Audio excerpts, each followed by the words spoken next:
I developed and taught 3 courses at Stanford University, co-founded conferences such as the Transformative Technology Conference and Awaken Future Summit, and developed a tech platform for human connection, which you can read about in Chapter 4, Engineering Togetherness. I'd like to share a few of my observations and learnings accumulated over the years, which I hope will add useful perspective as you listen to this book. People often feel that technology is somehow fundamentally different from or at odds with spirituality. This is a well-founded concern, and I'll be the first to acknowledge that our modern tech landscape feels anything but spiritual. However, for millennia, the spiritual landscape has produced its own technologies. Though not silicon-based, the history of spiritual practice and religion is defined by invention and innovation. Meditation techniques, temples, prayer, ritual, these are all tools and methods designed to more reliably access our spiritual nature. If we take the definition of technology to be the skills, methods, and processes used to achieve goals, then are these not technologies? We might even say that the creation of spiritual technologies is one of the defining qualities of modern humans. Yet, many of us are still uncomfortable with the idea of modern technology playing a part in our spiritual lives. We feel that something is dissonant about our devices. We enjoy their usefulness, but at a cost. What is that dissonance? After traveling the world and speaking with thousands of people about their experience, while simultaneously diving deeply into my own journey toward creating tools for connection, I've boiled it down to a simple observation.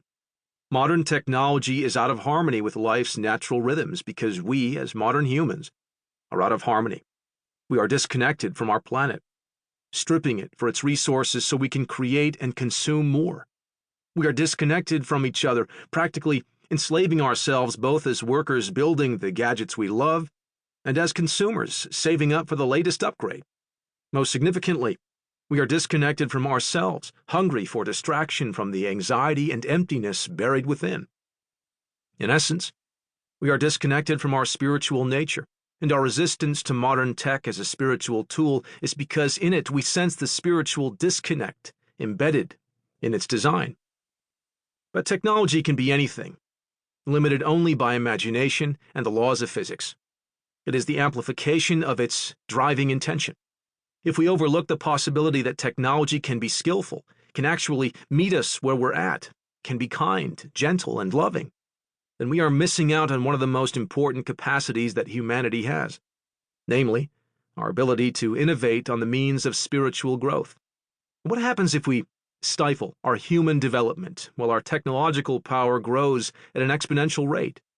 What happens when you give the power of the universe to a child who is selfish, heartless, and afraid?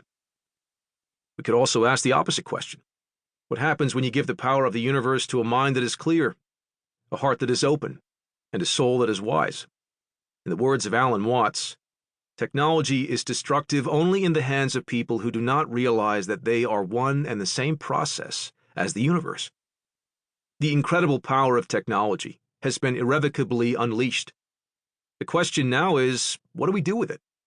If its valence is indeed an extension of the intention wielding it, then there is an incredible opportunity.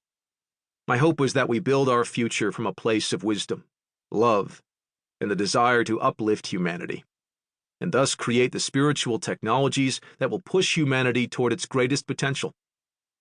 I'm grateful to this book and its authors for opening our minds, posing the questions, and inspiring the sense of possibility that will guide us in that direction.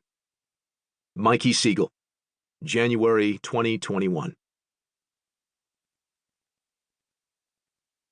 Preface.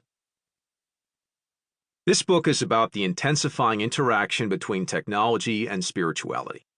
Specifically, brain-based technologies designed to trigger, enhance, accelerate, modify, or measure spiritual experience. Some people find this territory wonderfully exciting, while for others it is alarming. It's certainly a brave new world out there, and having accurate information can help navigate it successfully. That's our overall aim in this book. We'll explain how the various technologies work, share information from the experts, innovators, and pioneers of each technology, and relate our conversations with the people who are already using these technologies. Along the way, we'll address the big